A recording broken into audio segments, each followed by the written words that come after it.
So I'm Uh, really pleased to welcome Dr. Sam T. Fabian here today to talk about insect dogfights and how aerial combat shapes the pattern of insect flight. So Sam has kindly zoomed in all the way from Miami today to talk to us about dragonflies. So over to you, Sam.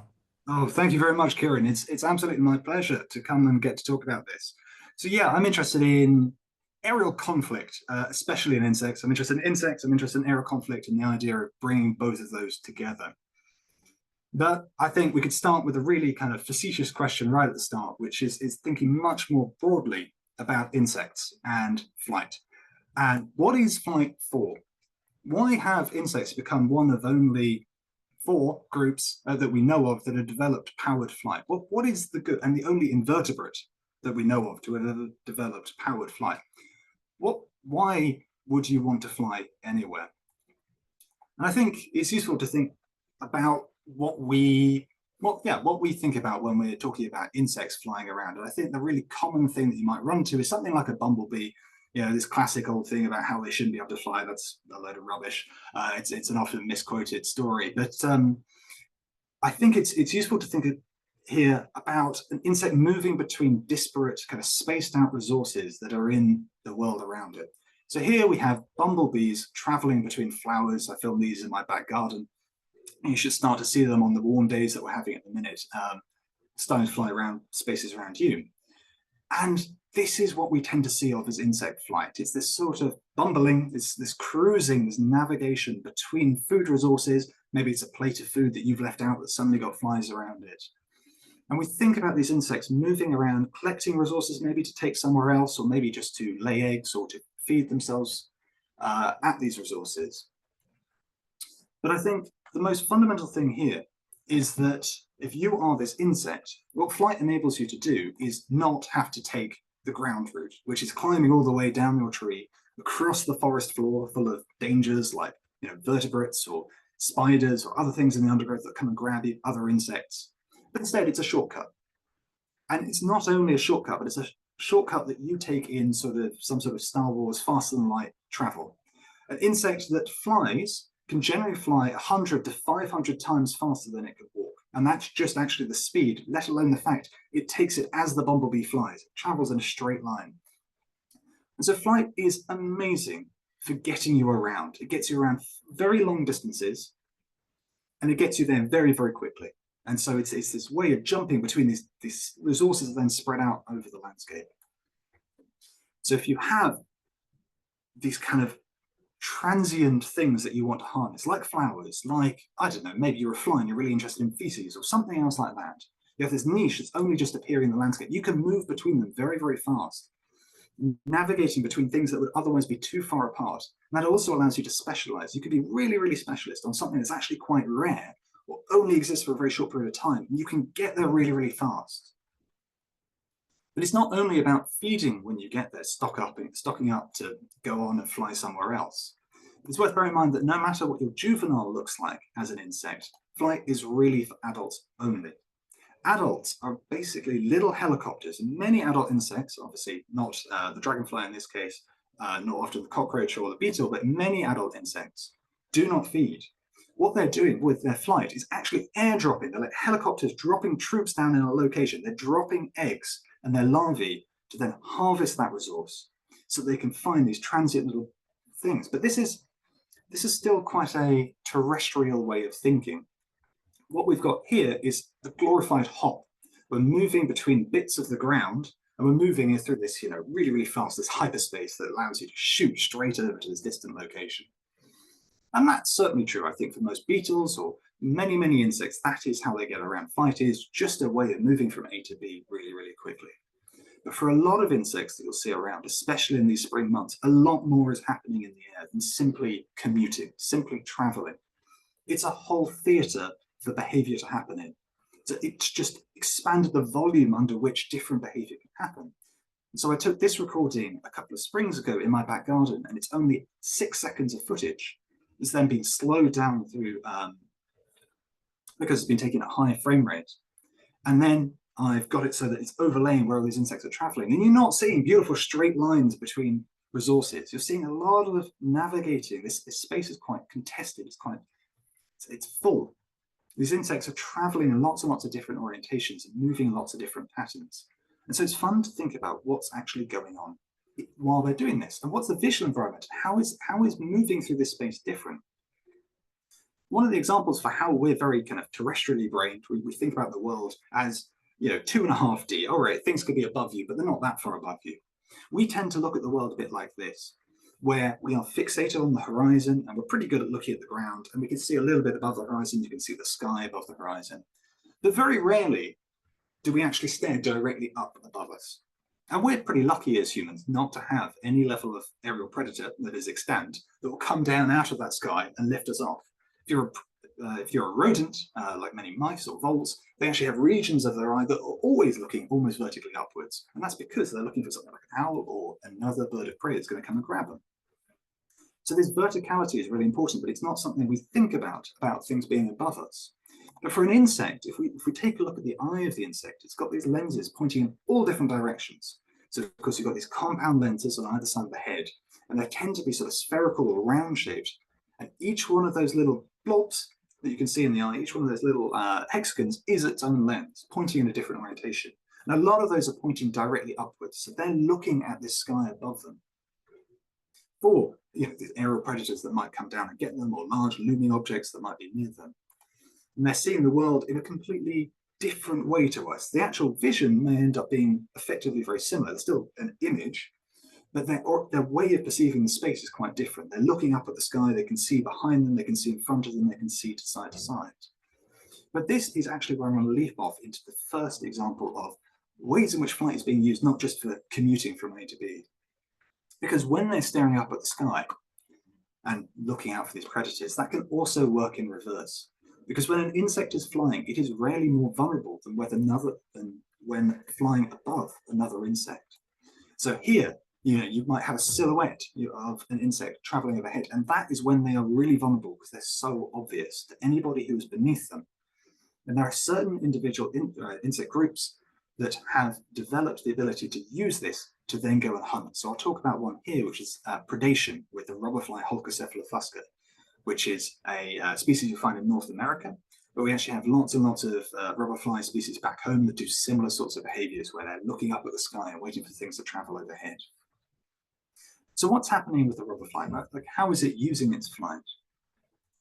Well, if we look at their visual system, their eyes, that really looks quite different to what I've just shown you with the damselfly. You can see that the lenses right at the front of the eye are getting very, very large. They're getting much larger than the lenses right at the side of the eye. But when you see this in an insect eye, it's generally a specialization for resolution. And that's, or it can be for sensitivity, but definitely in this case, it's for resolution. That's kind of counterintuitive, and I'm not going to get down into the optical reasoning because, wait, but if the lenses are getting bigger, then there's fewer of them than you would otherwise have, so there's surely fewer pixels, so it's lower resolution. We tend to think of screen resolutions. But actually here I'm talking about angular resolution. And as each of those lenses is getting larger, they're actually sampling space that's closer together. And so their angular resolution is much better. They're being able to resolve details at much further distance. And for an insect, this is very much like strapping a telescope or a set of binoculars to your face. And what they're going to do with these binoculars is perform this kind of behavior. Here, this robberfly is taken off from his perch to go and hunt this tiny little target that's moving overhead. Okay, in this case, it's a fake bead that we've tricked him with, and he's going home rather hungry.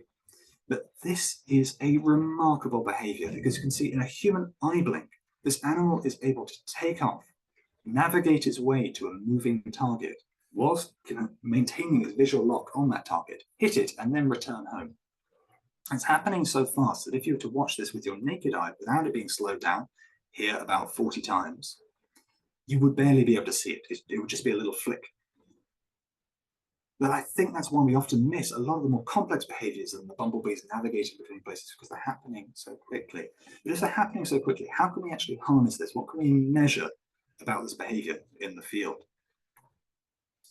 And so what I do and what the people I work with do is we take high-speed cameras, and now we can get cameras that can shoot at 1,000 frames per second, that are handheld, battery operated. We can take them out into the field to record natural insect behavior. And this is a wonderful innovation. I mean, I can read any number of papers from right through from the 1960s through to the 1990s, where people are taking large, heavy film cameras, trying to record at high frame rates in the field, and occasionally, you know, your high-speed film will start to catch fire because it's trying to move through the camera so fast. We now have this technology, which is just so easy. It makes it easy to go and get recordings. But once we have these recordings of this behavior, we then need to process it. And so once you have this slow motion video, which I've just false colored because it's black and white, we can take away the background by removing anything that's not moving. And then we can add an additional layer of filtering and add a tracking algorithm that's going to track any moving insects that we see in the visual field. And so we can end up tracking insects within video. And most of what I end up doing on a day-to-day basis is about tracking insect behavior in the air using these high-speed cameras and resolving out where they are. But I didn't just have one camera, and one camera is useful enough. You know, you can start describing things, but if you want quantitative hard data, you want a reconstruction, you want to know what's happening in 3D. And the way in which we do this is by having a left camera and a right camera. We have two cameras separated, and much in the same way our eyes do, by shooting in stereo, you can then gauge depth. So here you can show, like you can see at the bottom of the screen, in 3D, we have the depth of where those checkerboards are in space in front of those cameras. So anything those cameras can both see, I can now reconstruct in 3D. And so let's jump back to our robberfly here, and you can see, you know, just a diagram on the right, but the actual robberfly trace is going to happen on the left. The robberfly takes off from its perch in red and goes up towards this blue target. And so we can start understanding this behavior and looking at the patterns that emerge. The very first thing that hopefully you can notice on this is the robberfly isn't just heading to where the target is. That would involve flying along the white line that connects him and his target. So at each one of those time points, that's where the target was. You can see he's not doing that. He's aiming ahead of where it's going to be in the future. So he's factoring in the fact that the target is moving and aiming ahead into the future. So when I sat down at the start of my PhD, the real question here is this some sort of predictive mechanism? Does he have an absolute measurement? How fast and far away and how fast he's going, how fast his target is, all of these properties? Well, can he adapt this? Can he actually change his path over time to deal with maneuvers of the target? And so the natural next step is to start changing that target's motion as the insect is flying. And so here you can see that the robberfly has taken off, and that target is now doubling back on itself and traveling in different directions. And yet he's still able to adapt his flight course to aim ahead of where that target's going to be in the future and go and catch it. And of course, I actually think that prediction alone wouldn't be that helpful, because real insects take all kinds of flight paths. But this insect, with a brain the size of a grain of sand, actually smaller than a grain of sand, is able, on a tiny energy budget, to predict the future location of the target using visual feedback that it's measuring the whole time it's flying in the blink of an eye, and go and catch these tiny little targets out of the air. And it's one of the most challenging behaviors that we observe anywhere in nature. And actually, the maths that we use to describe it is almost identical to surface-to-air missiles. As far as I'm concerned, this flight is just a surface-to-air missile who's going to hit this target. But how can we add other challenges to this behavior? How can we start to understand what else is going on? And so what I said about doing was adding obstacles. So what if something gets in the way? You'll see above here, I've put an acetate sheet, a sort of black sheet. Instead of flying up straight through the sheet to go and hit the target that's right at the top of that video, the robberfly surged forwards to go around the target and then is climbing up to go and hit that target. Sorry, surging forwards here, going around the obstacle to go up and hit that target. So what I could do is take this kind of missile-based understanding of how target interception works, that you'll see on the left, where we can have a simulation of how a missile would solve this kind of task, which actually matches what the fly is doing very closely. And then add a very, very simple obstacle avoidance algorithm. And all that's doing is moving away from things that get bigger in your visual field. And that's something that you might do when you're riding your bike, when you're walking through a crowd. Something's looming, and we call it loom, coming out you and expanding, you steer away from it. And what if we just add those two behaviors together? Well, then we can start trying to simulate the fly on real trajectories. So white is the real fly, obviously going up to meet that target. And the red is if we combine pure interception and obstacle avoidance. And then you can see how different that path is compared to just pure interception. So this is a little tiny surface-to-air missile, the brain the size of a grain of sand, who is not only able to predict the future location of a target and go and hit it in this time-optimal fashion at extreme, with extreme reaction speed, but it's also able to process other visual information at the same time. It's able to see this obstacle and navigate around it, still to go and hit this target. I think that's absolutely remarkable. But it's not just these flies. Actually, when you start going out, especially as spring starts to get warmer, you'll start seeing these little surface-to-air battles all the time. As a bee flies over the grass, like this one here, you'll see little flies take off after him. In this case, it's take off after her. In this case, it's most likely not predation. It's most likely a mate chase. It's not just that you might want to go and catch your food, but you might want to go and catch a mate. And flies and many insects, it's interesting, but they don't seem very good at working out what is the correct mate. They seem to chase just about anything, but I think it's really fun to go and sit out and watch these tiny little aerial battles, these tiny little surface-to-air missiles launching out of your lawn at anything that happens to fly through. And it's not just flies. Butterflies do this all the time as well, and they are also not very good at working out what is a worthy opponent. So here you can see a common butterfly coming and intercepting a peacock, common butterflies battling each other in the air. These aerial battles, these aerial interceptions of things that are flying overhead happens all the time. And once you start noticing them, you really can't stop noticing them because they're happening over the place. This peacock butterfly, straight after this bumblebee. Is the bumblebee any threat to his territory, to his chance of finding a mate? Probably not. They seem to be so amped up on aggression that once you start seeing these fights, you realize how much aggression there is happening in the air. A lot of the flight behavior you see in late spring is fighting. It is this kind of chasing and moving around. But it's also driven by mating. So let's come on and talk about these wonderful animals, mayflies. Mayflies are, by most accounts, very weird insects. They are structurally very strange. They have this kind of weird leathery exoskeleton with quite unusual shape. They've got that long, flexible, not only is their abdomen long and flexible, but they also have a very long tail that disappears off the left side of the screen. And they, in many cases, this one has both forewings and hind wings. Lots of them actually lose their hind wings, don't have any hind wings. And then in the males, they have these really long forelegs. But I think it's not just their kind of physical body that's really strange, it's their behavior. And so mayflies do this kind of behavior, which is a vertical flight directly up and then a parachute back down. And parachute rather than glide because they're not moving forwards. This is not a way of getting from A to B. They are just sitting of an evening out in the field over a little patch of ground, and they're really kind of tightly packed over one small bit of ground. Each mayfly has their little patch that they're going up and down over, doing this behavior. And mayflies are well known to not live very long. In most cases, they actually, especially for the larger mayflies, are living longer than a day. They're living maybe a few days, maybe up to a week, but they're not feeding, they're not eating, they're not taking on more fuel. So why would they want to do this behavior? Why would they want to be out and spend what days they have burning energy just climbing stairs and then sliding back down?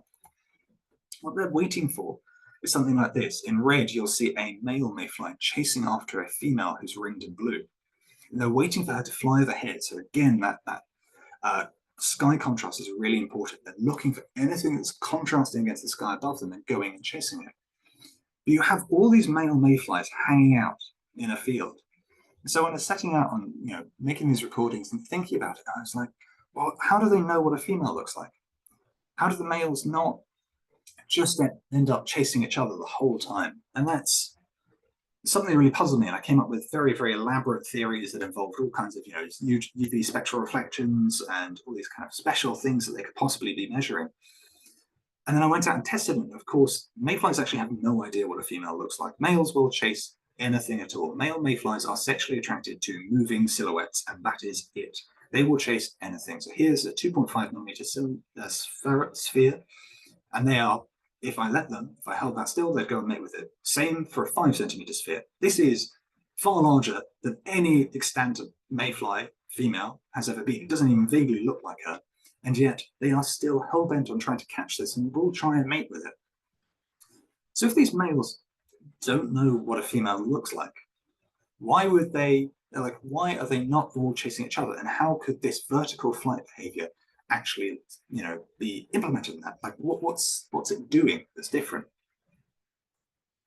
So I could take these 3D reconstructions and start understanding exactly how mayflies are steering towards the target. So I'm modeling it in much the same way as I would do with the robber flies that I showed at the start, to try and understand what's going on. And then reconstructing the scene that's going on. So not only am I reconstructing the chases, but I'm reconstructing these males that are going up and down next to each other. So here I'm going to show you a couple of plots where up on the page is always directly vertical, so the opposite direction to gravity. And we have the line of sight that connects them to the target. So that's just where they're going to see the target relative to the horizon. And we see that in bobbing flight, that's what I'm calling this kind of vertical up and down, all the other male mayflies are clustered around the horizon because they're all going vertically up and down. They're not actually flying over each other very often at all.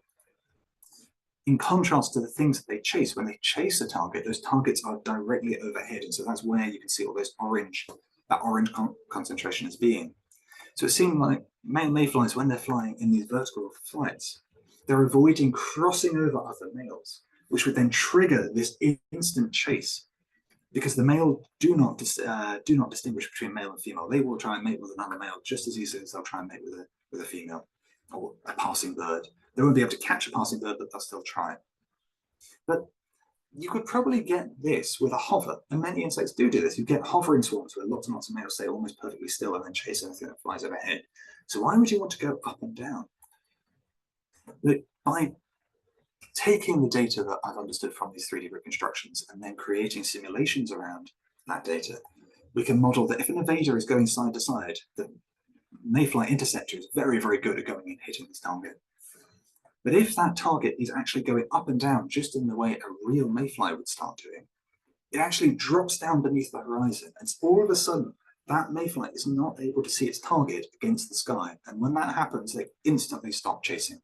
They have lost that target. They cannot chase things that are beneath them. They have to use that sky contrast in order to be able to see their target. And so by going up and down, not only are you not crossing over other males, but any other males that have locked onto you, well, you're actually doing the best evasive tactic to get out of their field of view as you can.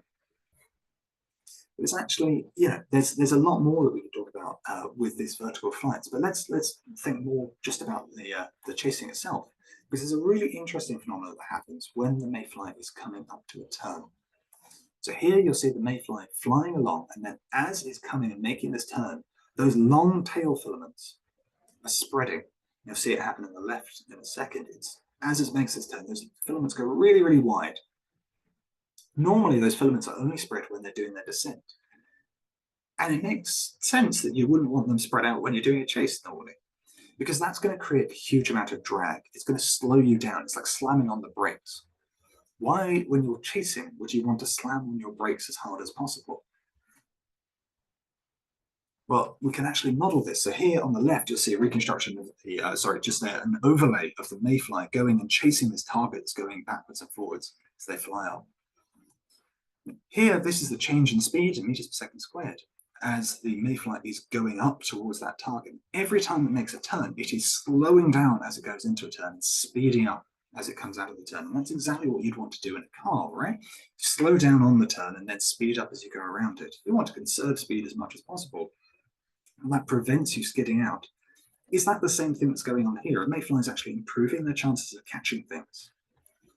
Well, it is such a regular occurrence that they spread those filaments on the turn that I would argue it is. And actually, they don't just spread the filaments. You can see that the filaments are spread on this mayfly as it goes here, but they actually do one last thing that just happened there. And I'll let this video play one more time to show it. So as this mayfly is flying forwards and he really starts to make this turn, he is popping out his hind wings to act as emergency air brakes. And one last time, you'll see the hind wings, normally completely synchronous, just pop out to kill just that little bit more speed on the turn. And so if we introduce the concept of the turn radius, where the smaller your turn radius, the tighter the turn you're able to make, we see that speed is super important for the mayfly. So here, the kind of brighter the yellow, the more kind of data points I have in that region. And you can see as you go slower in speed as a mayfly, your turn radius gets smaller and smaller and smaller. You skid less around your corners. And that's really important for these chases. Regulation of speed, you don't just want to go as fast as you possibly can up at 3 to 4 meters per second. quite often you want to slow down so that you're more able to make turns. That's more important to you as staying locked onto the target and not overshooting it. And again, we can bring this out in the simulation. So you can see that if you had a fixed speed, you weren't able to change speed, you're going to overshoot and go too high and miss your target. But if the mayfly-like inceptor, as you can see in the red here, is able to change his speed, he's able to go and navigate and make these corners to go and catch that target. So you can have air brakes inbuilt into the insect just based around this kind of aerial conflict where they're trying to catch this target. But let's talk about quite a different paradigm, something where you're not talking about male, female, or predator-prey.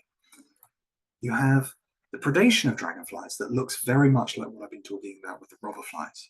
Dragonflies come from underneath and they're looking for sky contrast of their target, and they come up, ambush, and snatch that prey out of the air. So the dragonfly in red coming from below here goes and catches whatever small beastie is having a really terrible day. But I like to think that this is actually cheating. This is unfair, because this matchup is not equal. A dragonfly picking on some of the smallest flying insects and going to snatch them out of the air. It's very much like you happen to be flying your Cessna and you take a look out the window and on your tail is a very, very angry F-22. There is not much that you're going to be able to do in your plane to deal with this kind of apex predator. But what about the question of if you're another dragonfly? Well, in that situation, it's a bit like you happen to be flying your own F-22 Raptor. That's a very, very different scenario. All of a sudden, this isn't a missile intercepting, some slow-moving object. This is a much more even dynamic. And of course, this isn't the position you'd want to be in. You don't want to be being chased. But there are things you can do about it. And this is where dogfights will really come into the picture. So when we see two male dragonflies, in this case, a lovely Taiwanese species, interacting, the structure of these flights looks completely different to what I've been showing you so far. It's vertically confused. They don't just chase against the sky. They're able to see each other against the visual background, against all this clutter that's around them.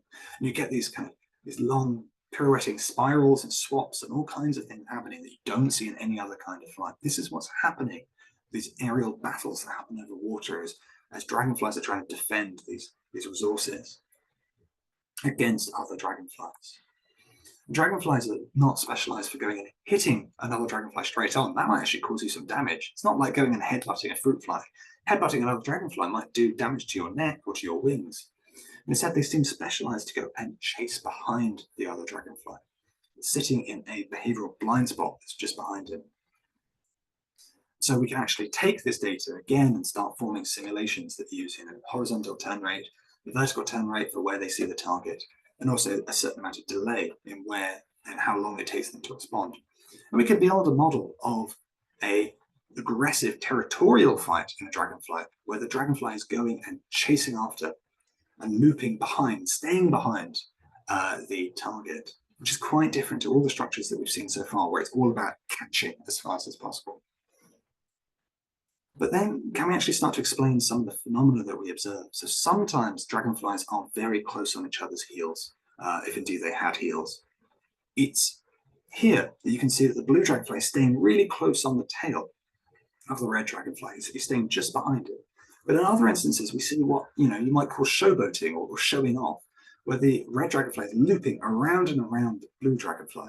He's going on all these crazy spirals around him. Is this the same behavior? Can this be driven by the same system? Can we simulate it using the same model?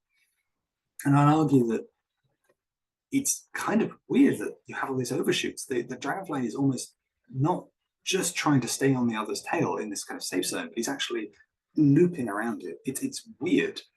Something that we wouldn't necessarily expect them to be able to do.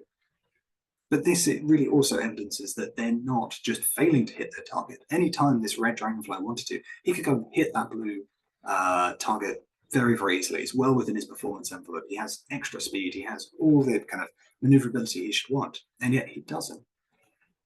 So here we can simulate two pursuers.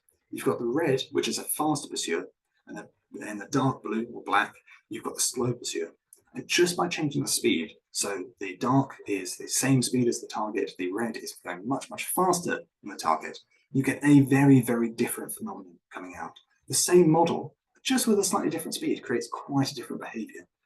And so we can start arguing that maybe when we see this behavior difference in the wild, the real difference there is all the speed. The actual control, the behavior is the same. It's just the speed with which that animal is doing that behavior that is varying. And it allows us to kind of apply quantitative models to the behavior that we're observing.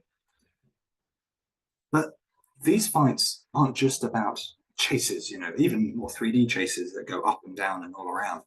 But something happens that's very, very special. You're going to see it happen in this video. And so it's going to happen just about there. And that's something that never happens in any of the other chases I've shown you. And so it's going to happen just again there. That was a swap, a changeover. Who is chasing who? At no stage during any chase has a moth ever turned around and chased off a bat, as far as I know. If you find one, I think that's going to be really interesting. But so far, that is only going in one direction. But because you have symmetrical relationships, you have symmetrical fighters between these two individuals, they're able to change who is chasing who's fighting whom. And so here you're going to see repeated trajectories where an initial evader in blue is being chased by an initial chaser in red, and yet he's able to turn the tables. He's able to get down and behind. And there's this common phenomenon that keeps happening, which is that as they're chasing, they make a sharp turn, and then they dive down and do a full loop to get behind the other dragonfly. It's vertical dive and spiral to then get behind and then start chasing off the one that was originally chasing you. And can we capture these in the simulations? Well, actually, if we set off the initial evader, sorry, I'm just going to have to reset that.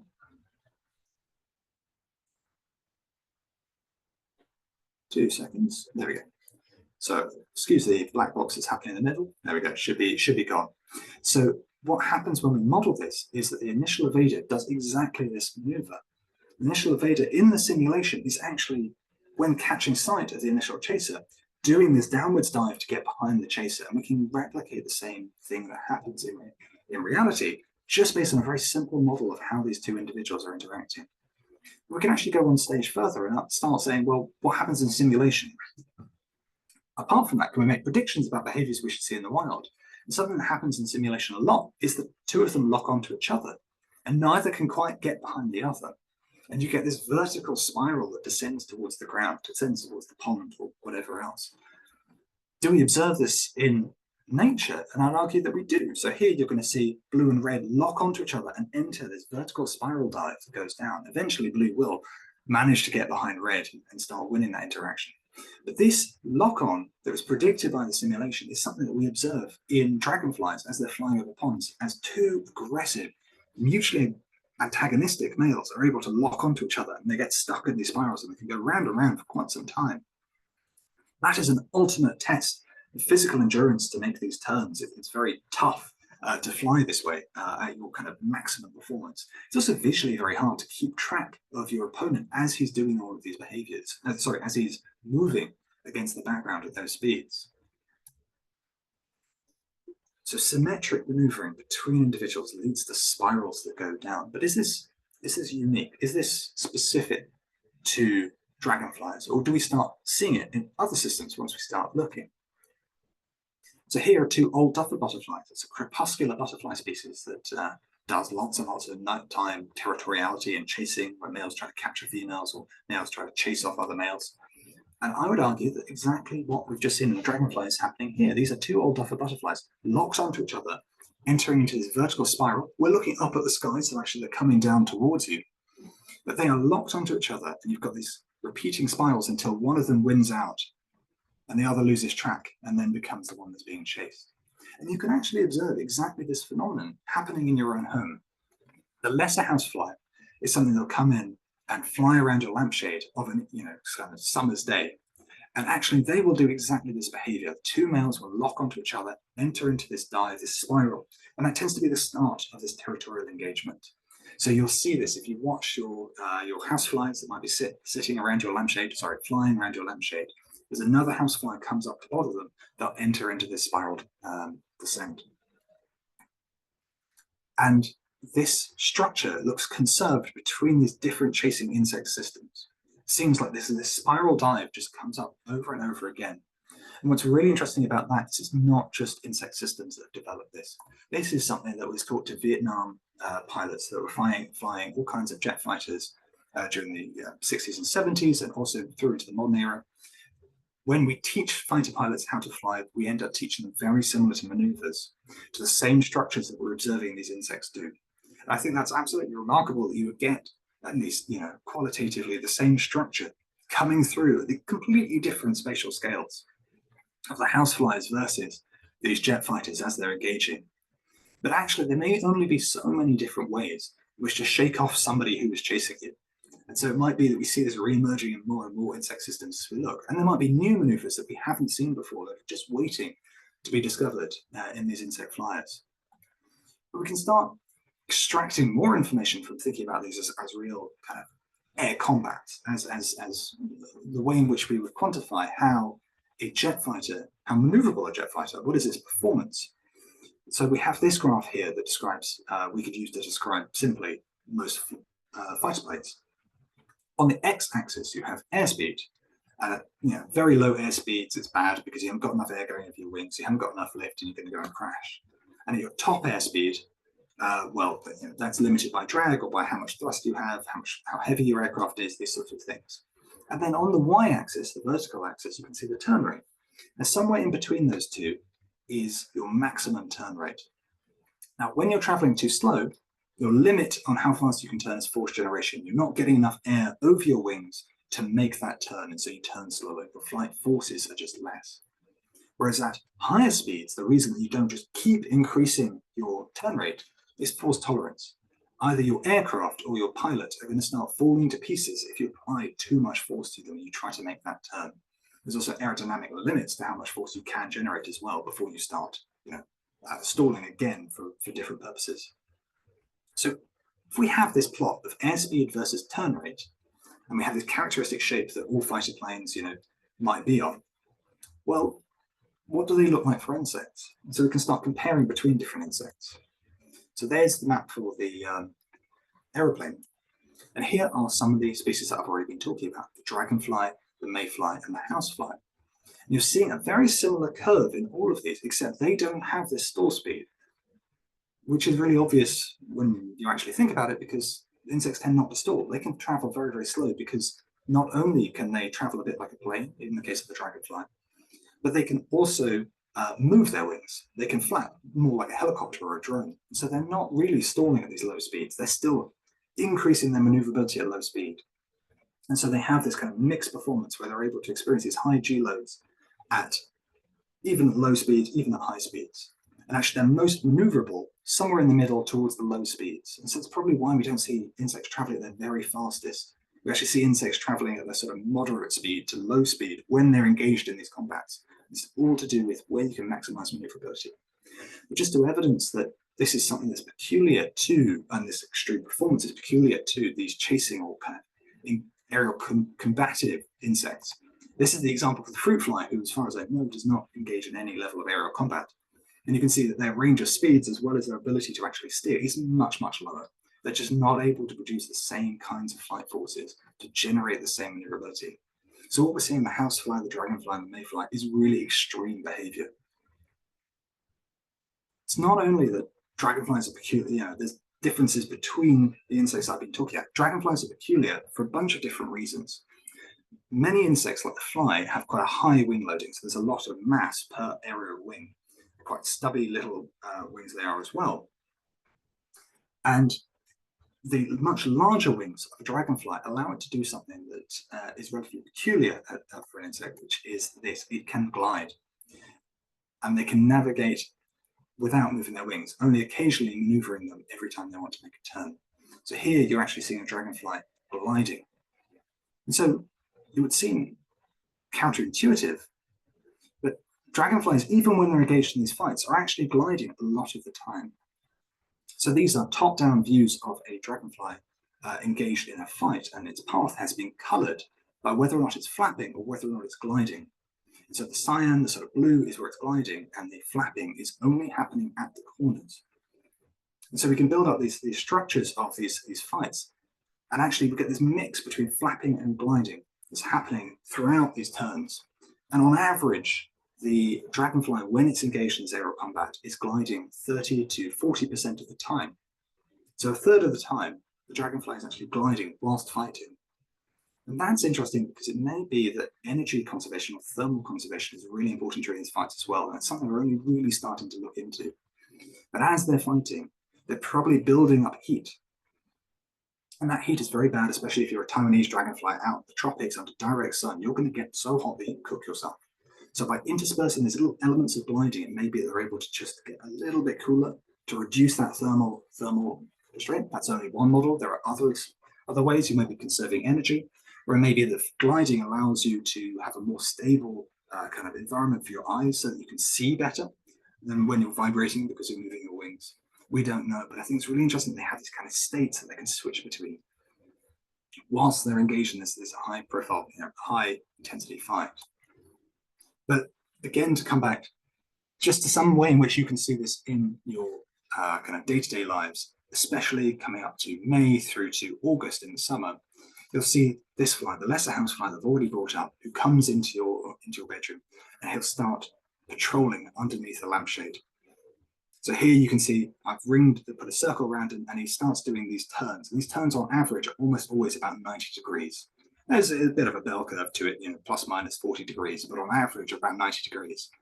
And this isn't just absent, it's not random. This is a patrol. And so if you graph over time, you've got this landmark, which is the lampshade. You have a patrol cloud that sits underneath it. And that is where that fly is spending all of his time. He's spending it in this kind of this 3D ball of space directly underneath this landmark, this lampshade. But what is he actually doing there? Well, he is waiting in this slow flight regime for another fly to come and buzz him, the fly pass, and then he will pitch forward. You can see the body pitches forward on this fly, and he will engage into a fight. He will go and join this fight. And so you can observe these dogfights that happen in your own living room as these two flies battle it out, and red chases yellow, and then yellow chases red. And you can see these swaps and these changes, and you can see the spirals. And this is all around us, and yet often goes unnoticed. These are extreme feats of performance. This is really extraordinary behavior that happens all around us. And it's so easy to miss. But I think it's really important to remember that this is what's going on in the air. It's not just about moving between terrestrial zone to terrestrial zone. It's also about aerial battles. It's about really testing the limits of what physical performance can be in an animal. These are probably some of the fastest in terms of reaction time interactions that we ever see anywhere in nature. And they happen everywhere when it's summer in the temperate world. And in the tropics, they happen all year round. So what happens at the ends of these fights is actually violent as well. They go and actually hit each other. So here you can see two of those flies going and smacking into each other and catching each other by the wings and yanking onto each other and pulling each other around. These are aggressive interactions. And if I sample and take a net and I sweep through and only capture the flies that have the very best territories versus the flies that have the worst territories, the flies with the best territories will weigh about 2 times as much as the ones that have the worst territories. So it seems like this is a real battle of endurance, but we don't really know enough about it. We don't know who's winning, why they're winning. And that's something that I really want to go and look at in the future. So even the humble housefly is actually a complete master of the air, is engaging in these aerial battles. So everything I've talked so far kind of breaks down into 3 broad categories. You have interspecific chasing. That happens between a predator and its prey, mostly. Or sometimes it happens, by accident that the predator or the aggressor, the chaser, doesn't really know what it's meant to be chasing and just chases pretty much anything. And then we also have mate pursuit, where a male may chase a female. And those are asymmetric because they are the 2 individuals taking part in that chase want different things. They are different in some way, whether they're male and female or whether they are predator and prey. There is an inherent difference between them. They are asymmetric. Whereas the interaction in territorial chases is a little bit special. That's where you get your dogfights. That's where dogfights emerge, because that is symmetric. You get engagements between 2 individuals where either could be the chaser and either could be the evader. Now, I think that's a really interesting space to look at for the real extremes, because if you are very much similar to your opponent, you're going to push each other to your absolute maximum. You're seeing 2 elite sportsmen or sports people engaging to their absolute maximum to beat each other. And that's where I think you will find these physiological limits of behavior. But what we fundamentally don't understand is who wins and why. We don't know the variation of behavioral strategy. Why are they changing exactly their behavioral strategy when engaging with different targets? Why do dragonflies end up in this kind of tail chasing engagements? Well, we think it's to do with conflict. Do we know that? And do they swap between when they're chasing prey and when they're chasing these another dragonfly, or is it actually more of a continuum of the same behavior? We don't know much about maneuverability yet in insects, especially at the limits. Most of the data that we have is for insects that are hovering or navigating to a flower or just taking off. These chases are very, very hard to capture in a laboratory environment, but they will be so much better if we can go out into the field and we can actually capture the extremes of behavior that are happening when these chases happen. And that's exactly what these kind of portable high-speed cameras are going to allow us to do in the future. And finally, reaction times. How are they actually minimized? How are these systems minimizing the reaction time, which must be very important during these chases? Because if your target suddenly makes a change, you need to be able to react very, very quickly. What are the actual limits to the reaction times? And these are all things that we're looking at when we go into the future. But I'd like to finish by thanking the people who've really made a lot of the work possible. That goes to my PhD advisor, Dr. Paloma Gonzalez-Bellido, and also my postdoctoral advisor, which is Dr. Huaiti Lin, and my collaborators and funders. And I'll leave you with one final thing to remember to watch out for. It's anytime you see an insect, you take a close look at its eye, you take another even closer look at its eye, and you start to see a change in the lenses, and you see those lenses get really, really big in one area. That generally means that that insect is interested in chasing, it's interested in seeing a long distance. It's probably focusing on something from a long distance. Sorry, phone. And I think that's really interesting that you can separate out which of these insects are chasers just based on this expansion of the lenses in certain areas of the eye. And you can see where they're studying. And often you can watch them and they will tilt their head and scan for targets as they come past. And we can also look at the airspace around us and see it as more than just a way of commuting from A to B. It is actually full of all these aerial contests, these fights that are happening. And it's actually a very complicated arena. It's something we know very little about, but hopefully we'll start to know more about going into the future. And so thank you for your time, and I'm very happy to answer any questions.